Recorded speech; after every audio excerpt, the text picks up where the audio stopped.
கிறிஸ்துவில் பிரியமானவர்களே, ஆண்டவராகிய இயேசு கிறிஸ்துவின் நாமத்தில் உங்களை வாழ்த்துகிறேன். லேவியராகமம் 26:12. நான் உங்கள் நடுவிலே உலாவி உங்கள் தேவனாயிருப்பேன், நீங்கள் என் ஜனமாயிருப்பீர்கள். ஆண்டவருடைய வார்த்தைகளை பின்பற்றி அவைகளை உங்களுக்குள் காத்து நடக்கும்போது அவர் கொடுக்கிற ஆசீர்வாதம்தான் இது.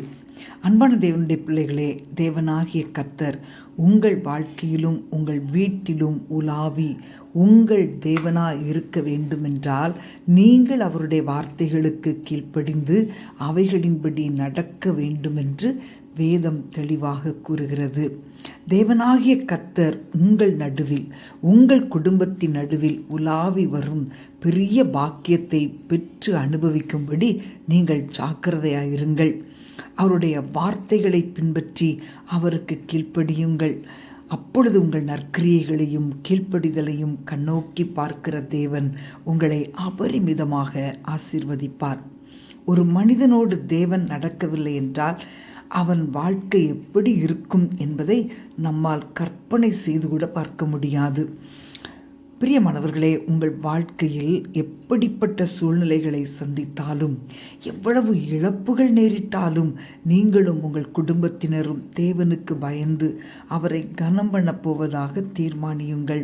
அவருடைய கட்டளைகளின்படி நடந்து உண்மையும் உத்தமமாய் அவரை சேவிக்கப் போவதாக அவர் சமூகத்தில் அறிக்கையிடுங்கள். அப்பொழுது அவருடைய பிரசன்னம் அளவில்லாமல் உங்களை மூடுவதை உணர்வீர்கள். வாழ்க்கையில் ஒவ்வொரு நாளும் அவருடைய பிரசன்னத்தை அனுபவித்து கொண்டே இருப்பீர்கள்.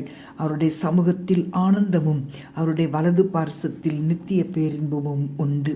நாம் ஜெபிப்போமா? அன்பின் ஆண்டவரே, உம்மை துதிக்கிறோம் அப்பா. உம்முடைய பிள்ளைகளுடைய வீடு ஆசீர்வதிக்கப்பட்டிருக்கட்டும், வீடுகளுக்குள்ளே நன்மைகள் இருக்கட்டும் அப்பா. ஆண்டவரே, ஒவ்வொருவருடைய வீடும் விசேஷமானது. நீர் எங்கள் வீடுகளுக்குள் உலாவுகிற தேவன் அல்லவா?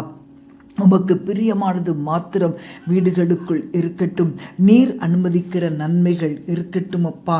கிருபைகள் வீடுகளுக்குள்ளே வரட்டும். போராட்டங்களும் நிம்மதியற்ற வாழ்க்கையும் வேண்டாம் ஆண்டவரே. ஒவ்வொரு எல்லைகளுக்குள்ளே ஆசீர்வாதங்கள் பிரவேசிக்கட்டும். உம்முடைய ஜனமாகிய நாங்கள் வாசம் பண்ணுகிற வீட்டிலே நீர் வாசம் செய்வீராக. நீர் கொடுக்கிற நன்மைகள் தங்கியிருக்கட்டும். உம்முடைய பிரசன்னம் அளவில்லாமல் குடும்பங்களை மூடுவதாக. நீர் கொடுக்கிற வாக்குத்தத்தத்தின் மேன்மைகள் குடும்பங்களில் தங்கியிருக்கட்டும். நாங்கள் உமக்கு பிரியமாய் வாழ எங்களை ஒப்புக் கொடுக்கிறோம். இயேசுவின் நாமத்தில் பிதாவே, ஆமேன், ஆமேன்.